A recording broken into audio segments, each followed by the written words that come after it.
Physics की discussion में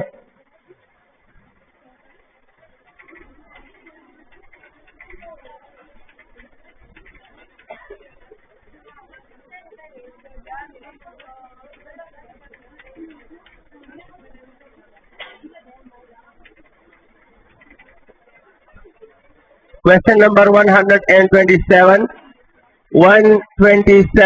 question का आइडिया है कि एक बॉडी ने कर्व पाथ पे मोशन किया है, path of motion is curved और the distance is curve path पे आपको डिस्टेंस दिया है 200 मीटर। आपसे कह रहे हैं कि डिस्प्लेसमेंट का पॉसिबल मैग्नीट्यूड क्या हो सकता है। तो आप जानते हो कि डिस्प्लेसमेंट कभी डिस्टेंस से ज्यादा नहीं हो सकता। तो अगर डिस्टेंस 200 मीटर है तो डिस्प्लेसमेंट 200 से ज्यादा हराम है। समझ आ गई है? तो वो ऑप्शन तो गलत है जो 200 से ज्यादा है। इट मीन 250 वाला ऑप्शन गलत हो गया। अच्छा, डिस्प्लेसमेंट का मैग्नीट्यूड डिस्टेंस के बराबर कब होता है? जब रिक्टिलिनियर पाथ हो। जब स्ट्रेट पाथ हो तो डिस्प्लेसमेंट का मैग्नीट्यूड डिस्टेंस के बराबर हो जाएगा, तो फिर हम 200 ले लेते, लेकिन यहाँ साफ शफाफ कहा है कि कर्व पाथ है, लिहाजा डिस्प्लेसमेंट का डिस्टेंस से कम होना वाजिब है। समझ आ गई है? तो देयरफॉर डियर स्टूडेंट्स 250 भी हराम और 200 भी हराम। 250 क्यों गलत है? शाबाश, क्यों गलत है? क्योंकि डिस्प्लेसमेंट कभी डिस्टेंस से ज्यादा नहीं हो सकता। 200 क्यों गलत है? क्योंकि डिस्प्लेसमेंट डिस्टेंस के सिर्फ तभी बराबर होता है जब स्ट्रेट पाथ हो, यहाँ कर्व पाथ है। So the only possibility is that displacement must be less than distance, और given option में distance से कम option 150 है, लिहाजा 150 metre is the possible answer and the possible option is option C। 128 please. गाड़ी है वो 10 metre east की तरफ गई है, तो देखो पहला डिस्प्लेसमेंट है 10 मीटर टुवर्ड्स ईस्ट। फिर कहा है कि फिर 10 मीटर ये वेस्ट की तरफ चली गई, और फिर कहा कि ये जनाब आला 10 मीटर नॉर्थ की तरफ गई है। तो आपने नेट डिस्प्लेसमेंट का मैग्नीट्यूड बताना है। तो जनाब एक बच्चा वो होगा जिन तीनों को ड्रा करेगा, नॉर्थ साउथ ईस्ट वेस्ट लेगा, गाड़ी को रवाना करेगा 10 मीटर ईस्ट की तरफ, 10 मीटर फिर वेस्ट की तरफ, फिर 10 मीटर नॉर्थ की तरफ, आखिर में उसे इनिशियल टू फाइनल मिल जाएगा। दूसरा स्टूडेंट, उसके जहन में आसान सा लॉजिक आएगा कि जहां भी कॉम्बिनेशन ऑफ वेक्टर्स हो तो equal magnitude and opposite direction vector एक दूसरे को न्यूट्रलाइज कर लेते हैं। क्या कर लेते हैं? तो हमें ड्रा करने की जरूरत नहीं है। जब हमें एक डिस्प्लेसमेंट 10 मीटर ईस्ट मिला है, दूसरा डिस्प्लेसमेंट 10 मीटर वेस्ट मिला है, तो ये वो दो वेक्टर है जिनका मैग्नीट्यूड सेम है लेकिन डायरेक्शन बिल्कुल। तो ये दोनों जनाब एक दूसरे को क्या करेंगे? शाबाशे, न्यूट्रलाइज कर लेंगे, और अगर ये न्यूट्रलाइज करेंगे तो नेट डिस्प्लेसमेंट थर्ड वन के बराबर हो जाएगा, and hence the net displacement will be equal to 10 metre. मेरी बात समझ गए हैं? तो ड्रा करने की जरूरत नहीं है। Displacement 1 and displacement 2 are equal in magnitude but opposite in direction, so they will neutralize the effect of each other. So the third displacement will be the net displacement. आगे की तरफ जाते हैं और 129 क्वेश्चन आपके साथ शेयर कर रहा हूं।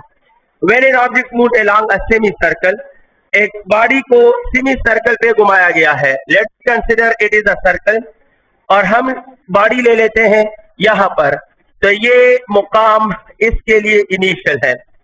अब जनाब आला इन्होंने फरमाया है कि सेमी सर्कल पे मूव किया, तो इट मीन के बॉडी मोहतरम यहां से यहां आ गई है, तो ये मुकाम इसके लिए फाइनल हुआ। आपने बताना है कि distance divide by displacement magnitude, इसका आंसर क्या होगा? तो आप सिंपल कह सकते हो कि सर डिस्टेंस वो होता है जो मोशन में यूज हो जाए, जो पाथ मोशन में यूज हो जाए वो डिस्टेंस है, और displacement is the gap between initial and final. तो चूंकि ये वाला रास्ता मोशन में यूज हो चुका है तो ये इसका डिस्टेंस है, और जो यूज हो चुका है वो आधा सर्कल है।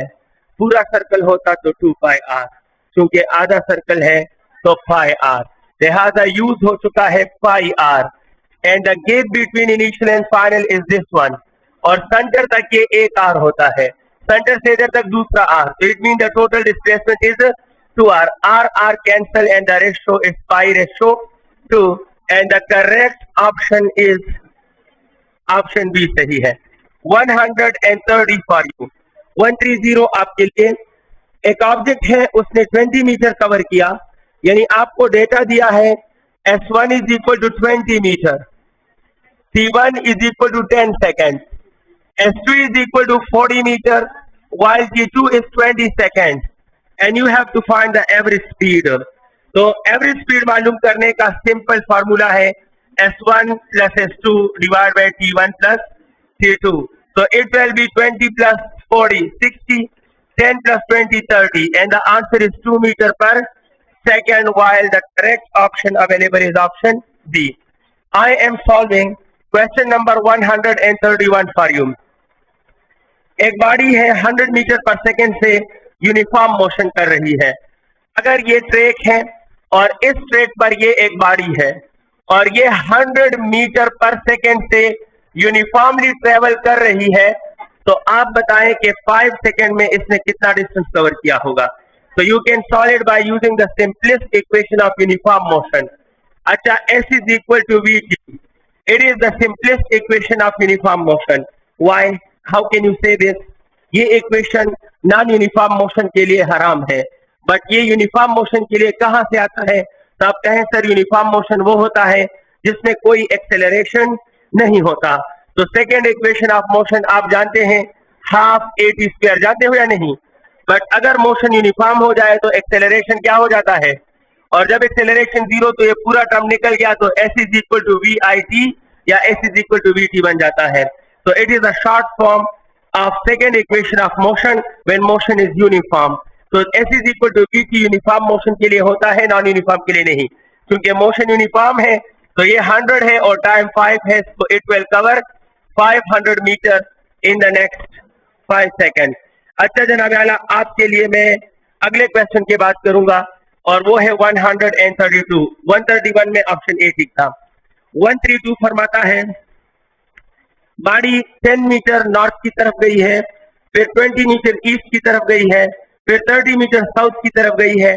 टोटल मोशन ने 10 सेकेंड लिए हैं, आपको एक्सेलरेशन दरकार है। तो dear students, the time is 10 second, full process time is 10 second. Okay, हमें चाहिए एक्सेलरेशन और वेलोसिटी कुछ इस तरह से है, सॉरी डिस्प्लेसमेंट के जनाब, हमें एक्सेलरेशन नहीं चाहिए, हमें नेट एवरेज वेलोसिटी चाहिए, सॉरी नेट वेलोसिटी या एवरेज वेलोसिटी हमें बतानी है। टोटल टाइम हमें 10 सेकेंड गिवन है। अच्छा जनाब, ये फरमाते हैं कि मैं नॉर्थ साउथ ईस्ट वेस्ट ले लूंगा, so it will be much much better for me. कहते हैं कि 10 मीटर नॉर्थ की तरफ, तो मैं इस ब्लू से ड्रा कर रहा हूं, देखो 10 मीटर मैंने नॉर्थ की तरफ ले लिया। अब ये फरमाते हैं 20 मीटर जो है वो ईस्ट की तरफ, तो ये ईस्ट राइट पे होता है, जानते हो। फिर फरमाते हैं कि 30 मीटर साउथ की तरफ, तो साउथ नीचे होता है। यहां से जब मैं 30 मीटर आऊंगा तो देखो ये 10 तो वापस कवर हो जाएगा और मजीद 20 मीटर इधर लग जाएगा। मेरी बात समझ गए हैं? तो डियर स्टूडेंट्स, हमारे पास ये फरमाते हैं कि हमें एवरेज वेलोसिटी बतानी है, तो आप जानते हैं average velocity is equal to net displacement, resultant आपको पढ़ाया गया होगा, resultant displacement divide by total time. Average velocity is resultant displacement divide by total time. But do you know resultant displacement? It is from the tail of first to the head of last, from the tail of first to the head of last. तो ये पहला displacement का tell है और ये last displacement का head है। तो यहां से लेकर यहां तक ये रिजल्टेंट डिस्प्लेसमेंट है, हमें इसकी वैल्यू चाहिए। तो देख लें, यहां से यहां तक ये कितना होता है प्लीज 20, और ये कितना होगा मुसलमानों, ये भी 20, क्योंकि टोटल कितना है 30, तो ये 10 तो ऊपर है या नीचे कितना आया होगा। तो ये नेट डिस्प्लेसमेंट एक ऐसा डिस्प्लेसमेंट है जो कि हाइपोटेन्यूज का काम कर रहा है और इसका 20 मीटर बेस है और 20 मीटर इसका परपेंडिकुलर है। तो आप इस पर पाइथागोरस थ्योरम लगा सकते हो। Average velocity is equal to under the root 20 square plus 20 square divide by 10।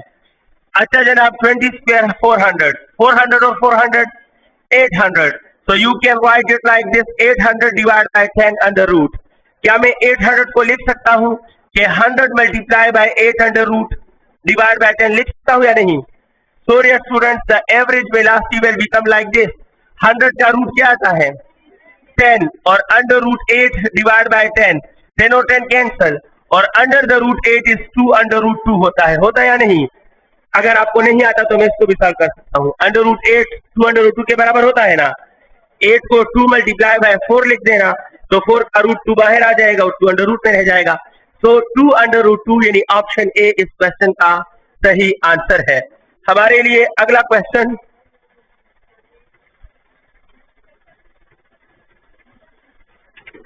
अच्छा जनाब, क्वेश्चन नंबर 133 आपके लिए सॉल्व कर रहा हूं।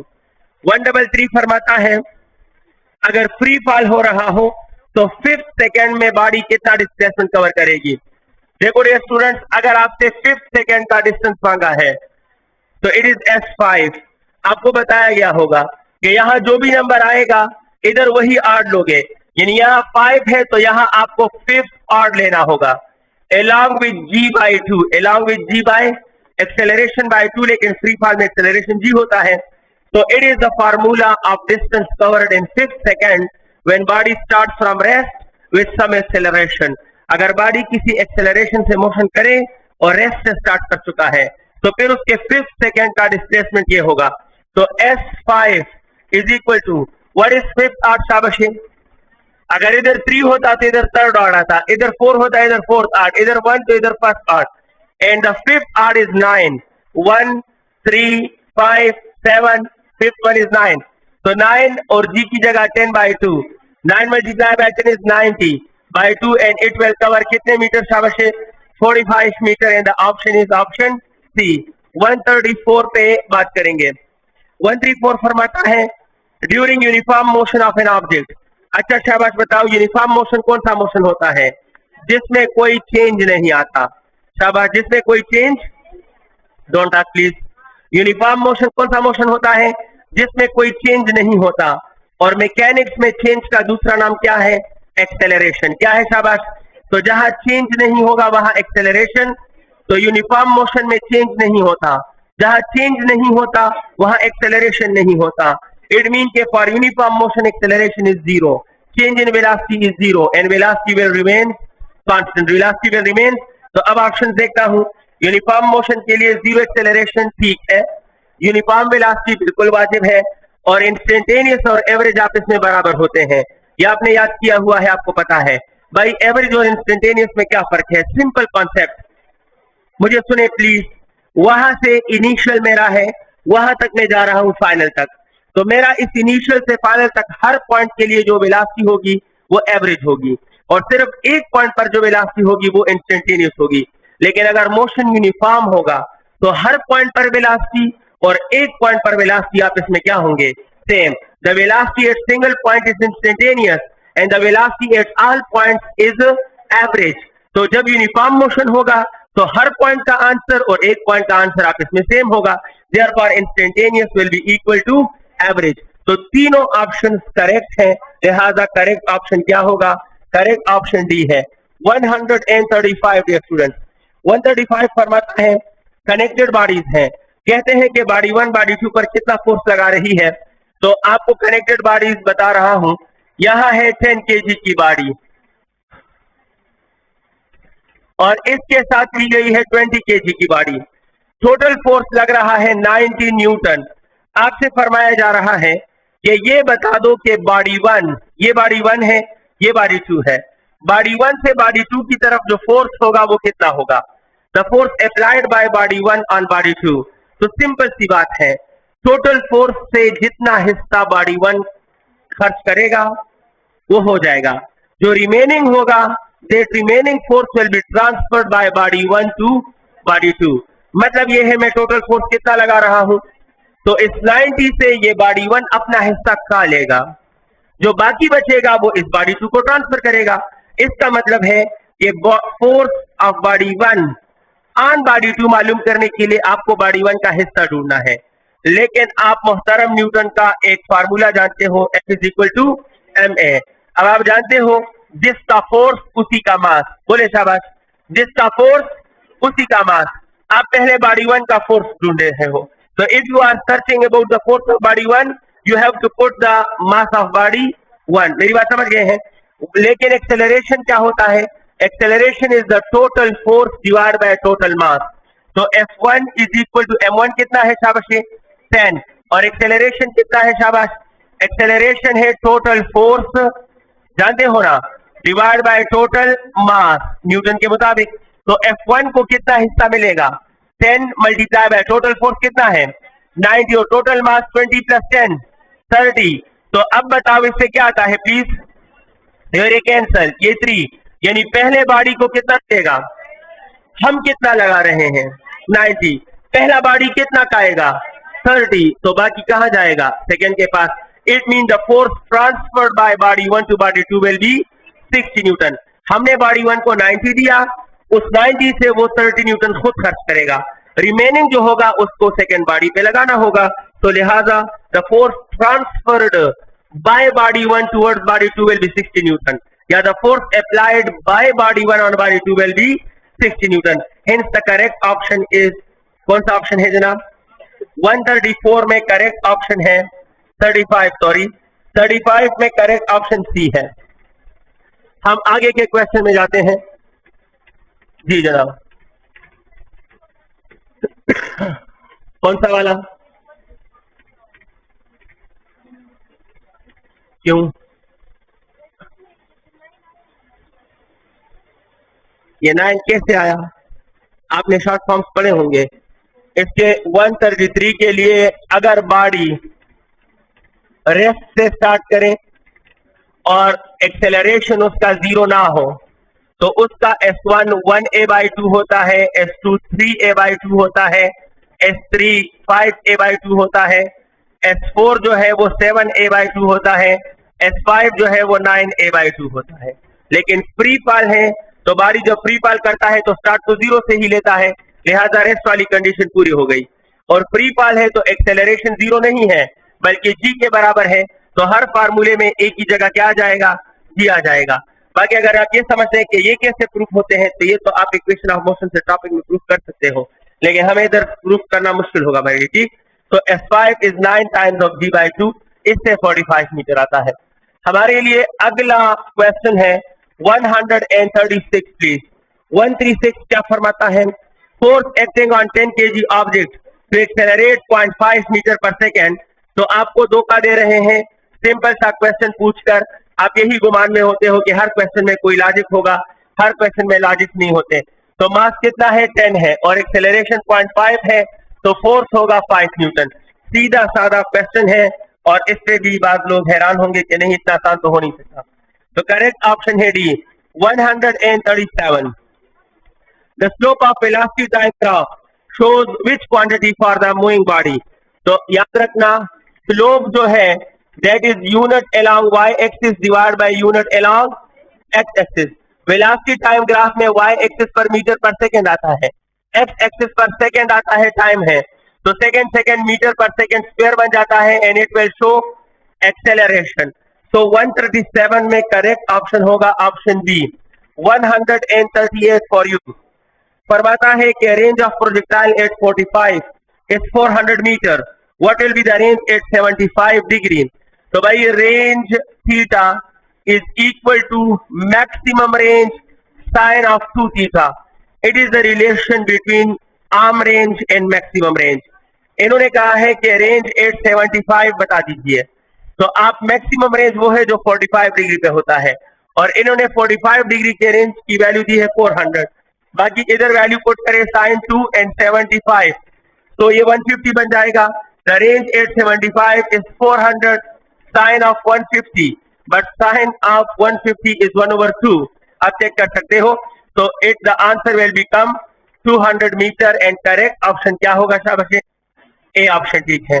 क्या है ये? कैसे हो सकता है? वाले 138 मैं देखूं, सबर करो। नहीं जनाब ये गलत है, ऑप्शन ए सही था। आई डोंट नो 200 से आया सी में।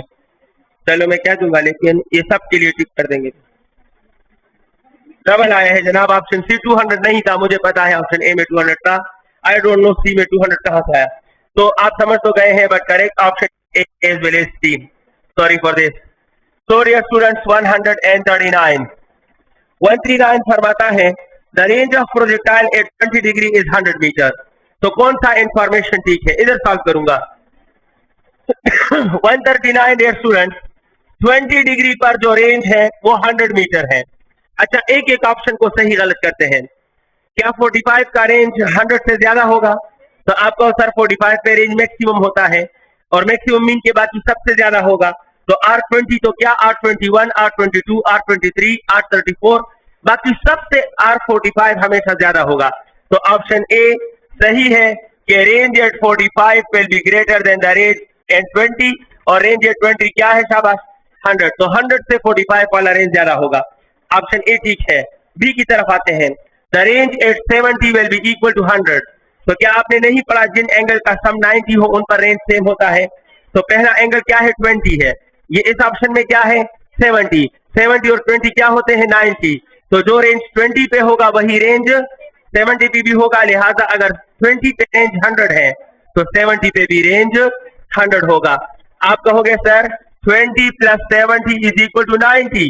तो अगर 20 पे रेंज 100 है तो 70 पे भी range, it mean option B भी ठीक होगा। अब समझने वाले स्टूडेंट्स हो तो ऑप्शन डी में ऐसा नहीं है both A and B, it mean C को पढ़ने की जरूरत भी नहीं है, C must also be true. समझ आ गई है? क्योंकि बोथ ए एंड बी वाला ऑप्शन नहीं है तो सी का ठीक होना वाजिब हो गया। तो ऑल ऑफ दिस ठीक होगा, लेकिन सी देख लेते हैं और सी है जनाब range at 20 is not maximum. बिल्कुल सही बात है क्योंकि रेंज एट 20 तो मैक्सिमम नहीं होता, रेंज एट 45 मैक्सिमम होता है। तो करेक्ट ऑप्शन क्या है शाबाश? करेक्ट ऑप्शन है डी। ये सारे इंफॉर्मेशन बिल्कुल ठीक दिए गए हैं।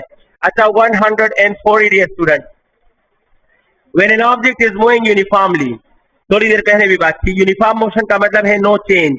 अच्छा चेंज नहीं है, मैं एक एक ऑप्शन बोलता हूं।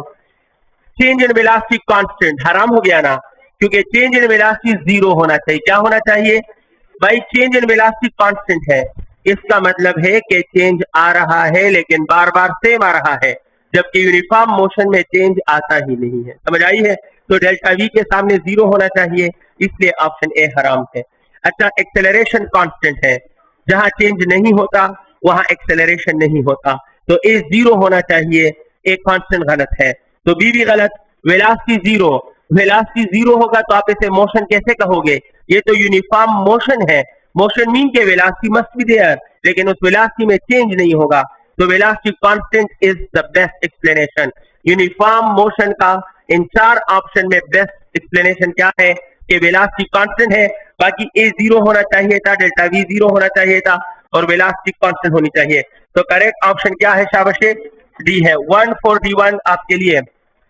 बॉडी मूविंग विद 8 मीटर पर सेकेंड ईस्ट, सही नाम 0.5 सेकेंड में टर्न कर गई और 8 ही मीटर पर सेकेंड से ये नॉर्थ की तरफ जा रही है। What is the acceleration of this body?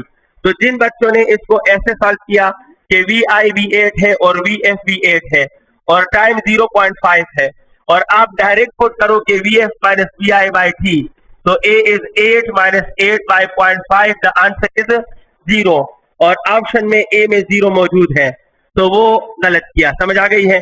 क्योंकि इस फार्मूले को आप सिर्फ तब यूज कर सकते हो जब वेलोसिटी का डायरेक्शन सेम हो। अगर इनिशियल और फाइनल वेलोसिटी के डायरेक्शन में फर्क होगा तो आप ये फार्मूला डायरेक्ट इस्तेमाल नहीं कर सकोगे। तो what you have to use शाबाश, आपको 3 स्टेप्स मेथड करना होगा। मैं इसको सॉल्व करूंगा।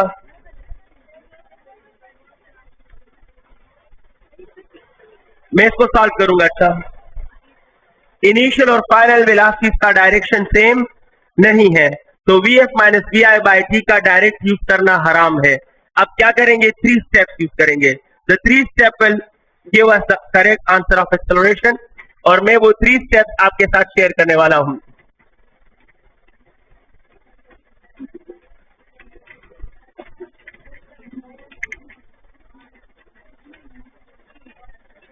देखो पहला स्टेप ये है, ये क्वेश्चन नंबर 141 है। 141 में आप साथ दे प्लीज, इनिशियल वेलोसिटी 8 मीटर पर सेकेंड है और ये ईस्ट की तरफ है, सही। कहा गया फाइनल वेलोसिटी जो है वो भी 8 मीटर पर सेकेंड ही है लेकिन नॉर्थ की तरफ है। The time of turn is 0.5 second, and we have to provide the magnitude of acceleration. अब आप समझते हैं कि सर एक्सेलरेशन होता है delta v divide by T. इस इक्वेशन में वैल्यू पुट करेंगे तो ये पहला स्टेप कि हम ये इक्वेशन लिखेंगे। अब डेल्टा v मालूम करो और यहां पुट करो, लेकिन आप डेल्टा v बखूबी समझते हो कि ये वेक्टर सम होता है, that is vf plus minus vi, जानते हो ना, डिवाइड बाई टी। ऐसा लिख सकता हूं। ये जो डायरेक्ट वैल्यू पुट नहीं कर सकते, क्यों? क्योंकि ये स्केलर नहीं, क्या है, और वेक्टर का सब्ट्रैक्शन हो या एडिशन अंडर प्रोसेस होता है। जहां डायरेक्शन में चेंज होगा वहां वेक्टर का अपना रूल फॉलो करोगे, वहां स्केलर की तरह उनको सब्ट्रैक्ट या आप ऐड नहीं करोगे। इसलिए vf माइनस vi के डायरेक्ट सब्ट्रैक्शन का जवाब गलत आ रहा था। अब मैं इसको वेक्टोरियली सॉल्व कर रहा हूं। Change in velocity is actually vf minus vi, सब जानते हैं, लेकिन अगर मैं इसको प्लस लिखूं और अंदर माइनस लिख दूं, कोई फर्क पड़ा नहीं। अब देखो क्या करूंगा, पहले क्या ड्रा करूंगा, vf, क्या ड्रा करूंगा, प्लस का मतलब है कि अगला वेक्टर इसके सर पे ड्रा करोगे, और माइनस का मतलब है अपोजिट, और vi का मतलब है इनिशियल वेलोसिटी। यानी पहले फाइनल ड्रा करो, फिर इसके सर पे इनिशियल का अपोजिट ड्रा करो, तो उससे जो रिजल्टेंट आएगा वो डेल्टा v होगा। तो कर रहा हूं। फाइनल वेलोसिटी किस तरफ है खुदा के बंदो, नॉर्थ, तो मैं नॉर्थ की तरफ, ये लो मैंने 8 ड्रा कर दिया, ये फाइनल वेलोसिटी ड्रा हो गया। अब प्लस का मतलब है कि इसके सर पे ड्रा करूंगा, और माइनस vi मीन के vi नहीं, उसका अपोजिट, तो vi किस तरफ है, तो मुझे इससे वेस्ट की तरफ ड्रा कर, ये माइनस vi है। अब हर वेक्टर प्रोसेस का answer resultant from the tail of first to the head of last, तो यहां से यहां तक ये जो वेक्टर है ये क्या है, डेल्टा v है। तो ये डेल्टा v यहां से मालूम करो और इधर पुट करो, आपको आंसर मिल जाएगा। अब बताओ डेल्टा v क्या होगा, तो ये कितना है खुदा के बंदो, परपेंडिकुलर 8 है, ये बेस कितना है, ये भी 8 है, तो डेल्टा v हाइपोटेन्यूज का काम कर रहा है। तो therefore delta v will be equal to under the root 8 square plus, मैं अब इसको इधर पुट कर रहा हूं, 8 square plus 8 square under the root divide by 3। It is equal to, time कितना है शाबाश, 0.5 सेकेंड। वेट प्लीज, कितने 8 स्क्वायर हैं, 2, तो मैं 2 टाइम्स ऑफ 8 स्क्वायर लिख सकता हूं, क्योंकि 2 8 स्क्वायर है, अंडर रूट लूंगा, और टाइम की जगह 0.5 की जगह 1/2 लिख सकता हूं, कोई हर्ज नहीं है बस। अब देखो क्या होता है, ये स्क्वायर रूट कैंसिल, तो 8 बाहर आ जाएगा, तो 8 बाहर आ जाएगा और अंडर रूट 2 अंदर रह जाएगा, और ये 2 नीचे डिवाइड है, जब ऊपर जाएगा तो 1/2 है ना, तो ये ऊपर जाकर मल्टीप्लाई हो जाएगा, तो 16 under root 2 is the correct option, and the correct option is option B. हमारा करेक्ट ऑप्शन है ऑप्शन बी। हमारे लिए अगला क्वेश्चन है 142 please. Shape of graph between velocity and time is horizontally parallel, तो एक्सेलरेशन क्या होगा, इधर देखिए please. The logic of this question is, कौन सा ग्राफ दिया है प्लीज, कौन सा ग्राफ दिया है, वेलोसिटी टाइम, बोलो शाबाश, कौन सा ग्राफ है, और वेलोसिटी टाइम ग्राफ का जो स्लोप होता है वो एक्सेलरेशन के बराबर होगा। अब जो जवाब स्लोप का वो जवाब एक्सेलरेशन का, सिंपल सी बात है, वेलोसिटी टाइम ग्राफ का स्लोप एक्सेलरेशन को शो करता है, तो जो आंसर स्लोप के लिए आएगा वही एक्सेलरेशन के लिए होगा। लेकिन ग्राफ का शेप क्या है, हॉरिजॉन्टल, एंड हॉरिजॉन्टल शेप का स्लोप क्या होता है, इट मीन के हमें क्या इंफॉर्मेशन मिली कि इस ग्राफ का एक्सेलरेशन क्या होगा, इस बॉडी के acceleration by velocity time graph है, तो हम कहेंगे वेलोसिटी टाइम ग्राफ में स्लोप एक्सेलरेशन के बराबर है। अब बराबर का मतलब है कि जो जवाब स्लोप का होगा वही जवाब हम एक्सेलरेशन के लिए लेंगे, लेकिन हॉरिजॉन्टल लाइन का स्लोप 0 होता है, लिहाजा यहां जो बॉडी है जिसके लिए ग्राफ बना है उसका एक्सेलरेशन क्या होगा, 0 होगा, and correct option is option A. अगला क्वेश्चन है 143 प्लीज। 143 फरमाता क्या है, 143 है हमारे पास, ये velocity of projection for projectile is made double, तो हाइट कितने टाइम्स हो जाएगा। आप जानते हैं कि height is directly proportional to the square of initial velocity, तो जब आप इसको डबल करोगे तो 2 का स्क्वायर इधर क्या लॉन्च करेगा, so the height will become 4 times. लेकिन अगर इस क्वेश्चन में कहें द इंक्रीज इन हाइट, तो फिर 3 होता, क्योंकि increase mean final minus initial, final minus, इन्होंने हाउ मेनी टाइम्स कहा है, तो 4 होगा। लेकिन अगर क्वेश्चन में कहे what will be the increase in height, तो इंक्रीज हमेशा होता है फाइनल माइनस इनिशियल, तो फिर 4h - 1h, the answer will be 3h। लेकिन यहाँ 4h है क्योंकि इन्होंने इंक्रीज नहीं मांगा, इन्होंने कहा कितने टाइम्स हाइट हो जाएगा, तो height will become 4 times and the correct option is correct option B है 144 for you. Study of projectiles is called mechanics, जानते हो ना? सॉरी 145 पहले स्टेट से जनाब 145 for a projectile motion the time of flight is 8 second, सही था। What will be the height of summit, तो आप जानते हो कि time of flight is equal to 8 times h divide by g under root, जानते हो ना रिलेशन।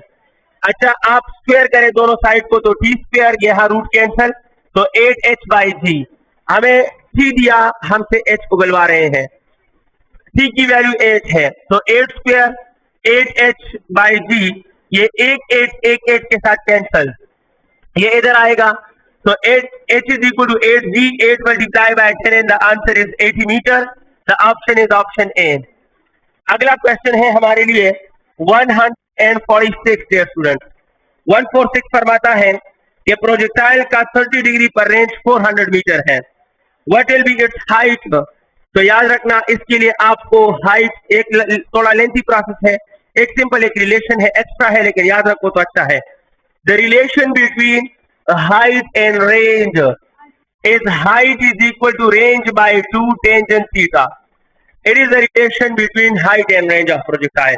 इससे आप किसी भी एंगल पर रेंज दिया हो तो h मालूम कर सकते हो, h दिया हो तो रेंज मालूम कर सकते हो, नहीं तो आप इसको ऐसे भी सॉल्व कर सकते हो कि आप रेंज के इक्वेशन से v मालूम कर लो और फिर v को हाइट के इक्वेशन में पुट करो, आपको सेम आंसर मिलेगा, but that will be quite lengthy. So this equation is an authentic equation between height and range of projectile. Use it please. Height is equal to range आपको कितना दिया है 400 by 2 और angle कितना है 30 degree, तो h is equal to 400, tangent 30 is under root 3 by 3 और divide by 2, इससे राउंड अबाउट आता है 115.7 समथिंग आता है, ऑप्शन में नहीं है, तो करेक्ट आंसर क्या है none. What is the logic of this question in this test, इस टेस्ट में इसका लॉजिक क्या है। अक्सर आप बच्चों ने एक इक्वेशन याद किया है कि r is equal to 4h, क्या किया है ना, और आप इसको हर जगह यूज करते हो, तो इस क्वेश्चन में भी बच्चों ने ज्यादातर ये यूज किया होगा और इंशाअल्लाह इस क्वेश्चन का जो इस फार्मूले का जो आंसर है वो ऑप्शन ए में होगा, है या नहीं है। देखो r क्या है शाबाश 400, तो 4 इधर ले आओ, तो 400 बाय 4, तो हाइट क्या बनता है 100 मीटर, और आप चेक करें ऑप्शन ए में 100 मौजूद भी है, तो भटकने वाले यहाँ गुम हो जाते हैं, लेकिन डियर स्टूडेंट्स आपने यहाँ गुम नहीं होना। r is equal to 4h, ये सिर्फ और सिर्फ तब यूज कर सकते हो when the angle of projection is 45 degree and the range is maximum, otherwise you have to use this equation. अगर एंगल 45 नहीं होगा तो सेकंड इक्वेशन यूज करोगे, ये वाला इक्वेशन हराम है। 147 please. What is the angle of projection when the maximum height attained by a projectile is equal to horizontal range, वो एंगल बता दे जिस पर रेंज और हाइट बराबर हो, तो मैं कह रहा हूं रेंज और हाइट आपने इक्वल दिए हैं। Let me solve it for you please. Range का फार्मूला है v square sine 2 theta divide by g, और हाइट का इक्वेशन है sine v square sine square theta divide by 2g। अच्छा पहले ही स्टेप में जो कैंसिल होते हैं कर ले कैंसिल, g और g कैंसिल, v स्क्वायर और v स्क्वायर कैंसिल, ये 2 इधर आकर मल्टीप्लाई हो जाएगा, तो 2 sine 2 theta is equal to sine theta into sine theta, sine square theta mean के साइन थीटा 2 बार आया है, मैंने 2 बार लिखा। अच्छा साइन 2 थीटा जो है डबल एंगल आइडेंटिटी है, आपको टॉपिक में बताया गया होगा कि sine 2 theta can be replace by 2 cos theta sine theta, ये इसको रिप्लेस करता है। तो स्टूडेंट्स ये 2 यहाँ पहले से मौजूद है, इसका मतलब, और साइन 2 थीटा से एक और 2 आ जाएगा cos theta sine theta is equal to sine theta into sine theta, sine theta और साइन थीटा लेफ्ट राइट से कैंसिल हो जाते हैं। अच्छा ये cos थीटा उधर जाएगा तो sine theta by cos theta क्या हो जाएगा टेंजेंट, और 2 2 क्या होता है, तो 4 is equal to tangent theta या theta is equal to tangent inverse of 4 and correct option is option A. तो ये वो एंगल है जिस पर रेंज और हाइट बराबर होते हैं, इसकी वैल्यू कितनी आती है 70, tangent inverse of 4 is equal to 76.1 something degree, इतना आता है।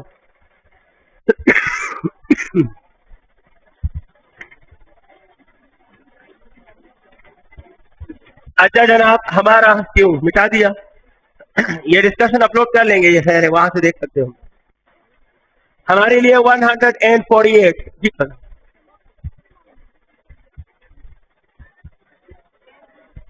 एमन जिया, डॉक्टर ऑफ जियाउर रहमान। एमन जिया, डॉक्टर ऑफ जियाउर रहमान। अच्छा स्टूडेंट, हमारा अगला क्वेश्चन है 148। 148 क्या फरमाता है? What is the acceleration of A projectile at the highest point of its trajectory? तो जनाब, प्रोजेक्टाइल के हर पॉइंट पर सिर्फ एक एक्सेलरेशन होता है, वो जी है। हाईएस्ट पॉइंट छोड़ दें, सिंपल लिख के हर पॉइंट पर एक्सेलरेशन जी ही होता है। वाई? क्योंकि प्रोजेक्टाइल के हर पॉइंट पर फोर्स सिर्फ ग्रेविटी होता है। तो जहां फोर्स ग्रेविटेशनल, वहां एक्सेलरेशन भी ग्रेविटेशनल। अब हर पॉइंट पर एक्सेलरेशन जी, और जी का डायरेक्शन डाउनवर्ड ही होता है, कहीं और तो नहीं होता। तो एट समिट का है, in between summit and impact है, in between projection and summit का है। At each and every point of projectile the acceleration is equal to g and it will be downward. Hence the correct option is option C. 149 for you. ये फरमाता है कि दो complementary angles हैं, एक theta है, एक 90 माइनस थीटा है। तो दोनों का रेंज आप इसमें क्या होगा? इक्वल होगा। आप अच्छी तरह जानते हैं कम्प्लीमेंट्री एंगल वो होते हैं जिनका सम क्या हो? 90, और जिनका सम 90 हो उन पे रेंज इक्वल होता है। The range at 60 is equal to range at 30, the range at 20 is equal to range at 70 and so on and so on. तो जनाब, इसमें करेक्ट आंसर है इक्वल, और करेक्ट ऑप्शन है मेरे ख्याल में भी है, बिल्कुल भी है। हमारा अगला क्वेश्चन है 150 प्लीज। 150। प्रोजेक्टाइल को आपने थीटा से लॉन्च किया, time of flight capital T आया, सही है। आप वेलोसिटी को डबल करो, बाकी चीजें मत छेड़ो। तो टाइम ऑफ फ्लाइट क्या हो जाएगा? तो आप कहोगे sir time of flight is 2v sin theta by g. जब आप बाकी चीजें छेड़ रहे तो 2 कांस्टेंट है, जी कांस्टेंट है, थीटा कांस्टेंट आ गया। It mean that time of flight will be the function of velocity. तो जैसी वेलोसिटी वैसा टाइम ऑफ फ्लाइट, क्योंकि डायरेक्ट रिलेशन है। तो if we make velocity double, the time of flight will also become double because of direct relation. Hence the correct option is option C. हमारा अगला question है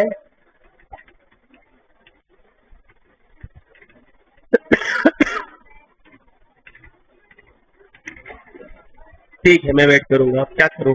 151 dear student.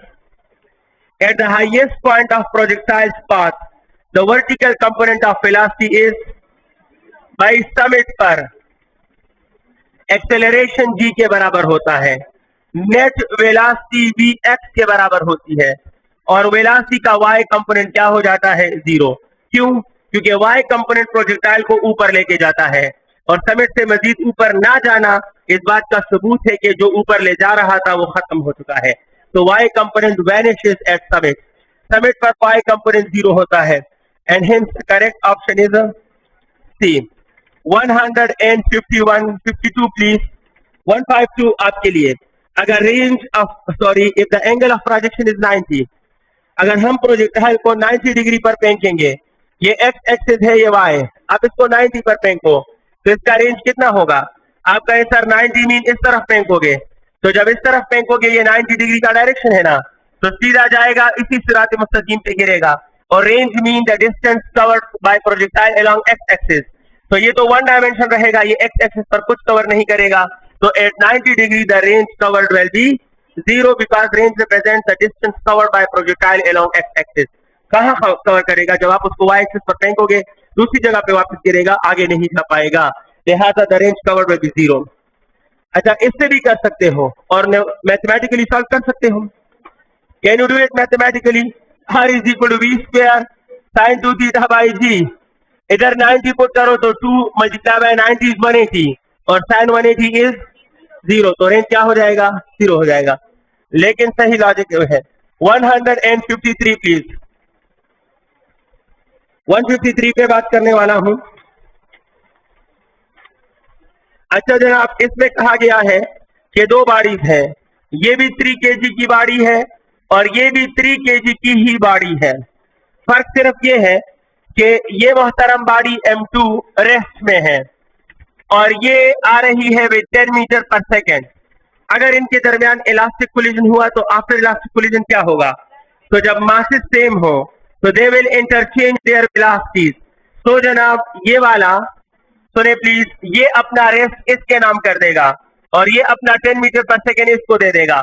तो m1 will become at rest and m2 will move with 10 metre पर, क्योंकि जब masses same हो तो collision से वेलोसिटीज इंटरचेंज हो जाती हैं। आप काइंडली खामोश रहें please. m1 comes to rest, m2 moves with 10 meter per second.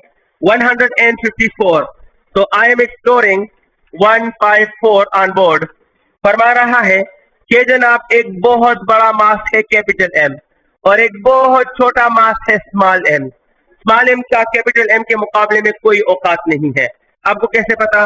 याद रखना डियर स्टूडेंट्स, जहां सिंबॉलिकली लिखो that m is greater than small m, इसका मतलब है कि हो सकता है ये 5 हो ये 6 हो, मतलब फर्क इतना ना हो। जब एक बार ये निशान यूज करो तो समझ जाना कि फर्क कम भी हो सकता है ज्यादा भी, तो हम ज्यादा फर्क कंसिडर करें ये वाजिब नहीं है। बट अगर ये निशान रिपीट हो जाए तो if it is repeated again तो it means that m small m can be ignored as compare to the capital M। ये साइन का रिपीटिशन इन स्टेटमेंट इस बात पे जोर दे रहा है कि इनमें जो डिफरेंस है वो बहुत ही ह्यूज है और आप स्मॉल m को कैपिटल M के मुकाबले में जीरो कंसिडर कर सकते हो। सिंगल साइन में ये करीब करीब भी हो सकते हैं, यानी 6 इज ग्रेटर देन 5, वो एक साइन है। लेकिन अगर मैं लिखूं एक तरफ 6000 और एक तरफ लिखूं 1, तो फिर मैं डबल साइन यूज करूंगा कि 6000 जो है वो 1 से बहुत बहुत बड़ा है, आप 1 को इग्नोर कर सकते हो। तो आप देखो यहाँ डबल साइन है। Double sign mean that it is a special case कि स्मॉल m इज नेग्लिजिबल। सही है। तो क्या होगा? ये मोहतरम बॉडी रेस्ट में है और ये जाकर वेलोसिटी v से टकराती है, तो टकराने के बाद क्या होगा? तो जनाब आला छोटी बॉडी बड़ी बॉडी की क्या बिगाड़ सकेगा? इसके वेलोसिटी में कोई चेंज नहीं आएगा, वेलोसिटी v के साथ जारी रहेगा। लेकिन छोटे बॉडी को डबल वेलोसिटी मिल जाएगी बड़ी बॉडी से, और ये जनाब कोलिजन के बाद कितनी वेलोसिटी से जाएगा? 2v से। तो इन्होंने कहा द स्मॉल मास m कितनी वेलोसिटी से जाएगा? तो 2v इसका सही आंसर है। Second special case of collision, हाँ बिल्कुल second special case of collision 154 option C. 155 on board please. कहते हैं कि आप गन से फायर करते हो तो गन रिकॉइल करता है, इसमें क्या लॉजिक है? बच्चे भी जानते हैं कि एक्शन और रिएक्शन है। एक्शन में गन बुलेट पर जितना फोर्स आगे लगाता है, रिएक्शन में बुलेट उतना ही फोर्स गन पर पीछे लगाता है। तो ऑप्शन ए ही ठीक है, the gun pushes the bullet forward and the bullet pushes the gun backward with an equal and opposite force because gun and bullet shows action and reaction। तो कौन सा ऑप्शन ठीक है? ऑप्शन ए ठीक है। 156 क्या फरमाता है please? Which of the following is a false statement about action and reaction? अच्छा जनाब, मैं एक एक जुमला बोलता हूँ, आपको एक्शन और रिएक्शन के बारे में जो जुमला गलत लगे बता देना please. They always equal in magnitude, बिल्कुल ठीक है। कहा किसने फरमाया था? मोहतरम न्यूटन ने। क्यों, किस लॉजिक से फरमाया था? Law of conservation of energy. समझ गए हो? अच्छा फिर है, किधर गया बड़ा? They are always equal in magnitude हो गया। They act in opposite direction, ये किसने फरमाया था? न्यूटन ने। किस लॉ में फरमाया था? थर्ड लॉ में। कहां से प्रूव किया था? Law of conservation of momentum से, कि अपोजिट डायरेक्शन कंपल्सरी है। अच्छा, they always cancel the effect of each other, तो ये ठीक है या गलत है? ये गलत है। वाई? एक्शन और रिएक्शन तो दो इक्वल मैग्नीट्यूड अपोजिट डायरेक्शन है, कहें सर ये एक बॉडी पर असर नहीं करते। इधर देखिए प्लीज, मैं प्रूव कर सकता हूं, आप मेरा साथ दें, जस्ट हमें 10 सेकंड लगेंगे इस बात को कन्वे करने में। ये कितने बॉडीज हैं? 1। अगर मैं इस एक ही बॉडी पर 10 न्यूटन इस हाथ से राइट लगा दूं और इस हाथ से 10 न्यूटन लेफ्ट, तो ये बॉडी कहीं नहीं जाएगी, क्योंकि इसका 10 न्यूटन इसके 10 न्यूटन को न्यूट्रलाइज करेगा और रिजल्ट आपको 0 दिखेगा। अब ये कितने बॉडीज हैं? शाबाश। अब अगर मैं इस एक मार्कर को 10 न्यूटन से राइट के दूसरे को 10 न्यूटन से लेफ्ट, तो ये दोनों मूव करेंगे या नहीं? इन दोनों का मूव करना इस बात का सबूत है कि they can not cancel each other, क्योंकि एक फोर्स अलग बॉडी पर है, दूसरा तो 1000 बार उनका मैग्नीट्यूड सेम हो, 1000 बार उनका डायरेक्शन अपोजिट हो, लेकिन वो कंबाइन ही नहीं हुए। और कैंसिलेशन के लिए पहली शर्त क्या है? कि the opposite equal vector must be combined, और जब वो कंबाइन होंगे तो एक बॉडी पर लगेंगे, वो डिफरेंट बॉडीज पर So when two equal and opposite forces, equal in magnitude opposite forces acting on two different bodies, they do not cancel the effect of each other. तो एक्शन और reaction भी एक दूसरे को कैंसिल नहीं करते. ये बात गलत है और यही ऑप्शन ठीक है, क्योंकि हमसे क्या मांगा है, हमसे गलत बात ही मांगी है. 157 डियर स्टूडेंट. अच्छा, ये next one, they are simultaneous forces. याद है ना, दोनों एक साथ पैदा होते. अक्सर बच्चों का ये ख्याल है कि एक्शन पहले लगता है और रिएक्शन बाद में. ऐसा नहीं होता. जैसे ही बॉडी टच हो जाए एक्शन शुरू हो जाता है, और जैसे ही डिस्कनेक्ट हो जाए एक्शन और रिएक्शन खत्म हो जाते हैं. एक्शन रिएक्शन एक ही वक्त शुरू होते हैं, एक ही वक्त खत्म होते हैं, साइमल्टेनियस है. तो डियर स्टूडेंट आगे बढ़ते हैं. 157. Any doubt? Rocket propulsion is based on first law. जानते हो ना, थर्ड लॉ. गुस्सा मत हो, मैं सिर्फ जगा रहा हूं आपको. तो जनाब क्या है third law? Action and reaction. Rocket की बॉडी गैसेस पर नीचे एक्शन करता है, हॉट गैसेस उस पर ऊपर की तरफ रिएक्शन करते हैं, जिससे वो आगे जाता है. तो Newton third law option C सही है. हमारे लिए है 158. Please, we are on the verge of completion. Please, what will be the acceleration of the body? Mention connected bodies. तो खुदा के नेक बंदो, एक्सेलरेशन होता है total force divide by total mass. तो help me please. Total force 16 है या नहीं? 16 है. Total mass m plus 2m plus m plus 4m. So acceleration is equal to 16 by 8m. So it means it is 2 by m, and the correct option is option B है. B है या C है? B है. Thank you. अच्छा dear student, 159 please.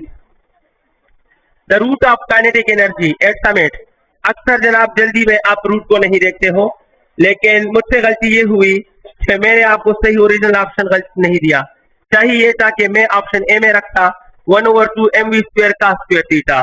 तो आप में से बहुत से वो लोग जो जज्बात से शराबूर होते हैं, जिन्हें बहुत ज्यादा जल्दी होती है और फौरन ही क्वेश्चन को अटेम्प्ट करना चाहते हैं, तो उनका रूट की तरफ ध्यान ही नहीं जाता. समझ आ गई है? जो हद से ज्यादा जल्दी में होते हैं वो रूट को नहीं देखते. मजा तब आता कि मैं इस क्वेश्चन का ऑप्शन ए रखता 1/2 mv² का स्क्वायर थीटा. मैं ये ऑप्शन ए में रखता, तो आप में से मेजॉरिटी रूट को ना देख पाते, और ऑप्शन ए ही, क्योंकि आपने इक्वेशन याद किया हुआ है कि समिट पर काइनेटिक एनर्जी का ये फार्मूला है, और काइनेटिक एनर्जी एट समिट को देखकर ही आप ऑप्शन ए, मेजॉरिटी आप में से दो का कहा जाते हैं. लेकिन यहाँ आगे क्या लिखा है? रूट. तो it is kinetic energy at summit. Option A में ये होना चाहिए था, अनफॉर्चुनेटली नहीं है. एनी हाउ इसका रूट लेते हैं काइनेटिक एट समिट. तो डियर स्टूडेंट, मास के ऊपर क्या आ जाएगा? रूट आएगा. 2 के ऊपर क्या आ जाएगा? रूट. लेकिन बाकी स्क्वायर और रूट क्या हो जाएंगे? तो इससे भी स्क्वायर कैंसिल और इससे भी स्क्वायर कैंसिल. तो जनाब m/2 under root with cos of theta, and the correct option is C. इस क्वेश्चन का सारा मजा इसके ऑप्शन ए ने खराब किया है. अगर ऑप्शन ए में होता हाफ mv² का स्क्वायर थीटा, तो मैं ज्यादा खुश होता. एनी हाउ ऑप्शन सी जो है इस वक्त वो बिल्कुल सही है. हमारे लिए अगला क्वेश्चन है 160 please. 160. Projectile projected with 30 degree. What will be its potential energy at the top of its flight? तो आप जानते हैं potential energy is half mv² sin square theta. कर सकते हो ना? हाँ, तो एंगल क्या है? 30 है, तो sin 30 1/2 होता है, और 1/2 का स्क्वायर क्या होगा? तो इससे आएगा 1/4, और 4 2s are, so 1/8 mv² is the correct answer, and hence correct option is option A. 161 नहीं मिटा रहा हूं.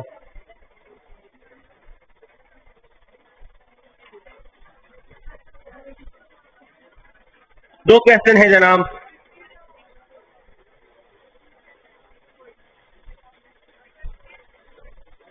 वन 161.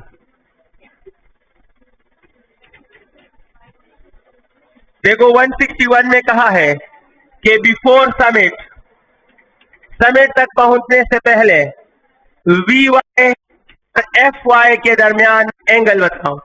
इन दोनों के दरमियान एंगल क्या होगा? तो F y mean force along y axis, और v y mean the y component of velocity, लेकिन समिट से पहले. तो जनाब आला, ये हमारे पास प्रोजेक्टाइल मोशन है.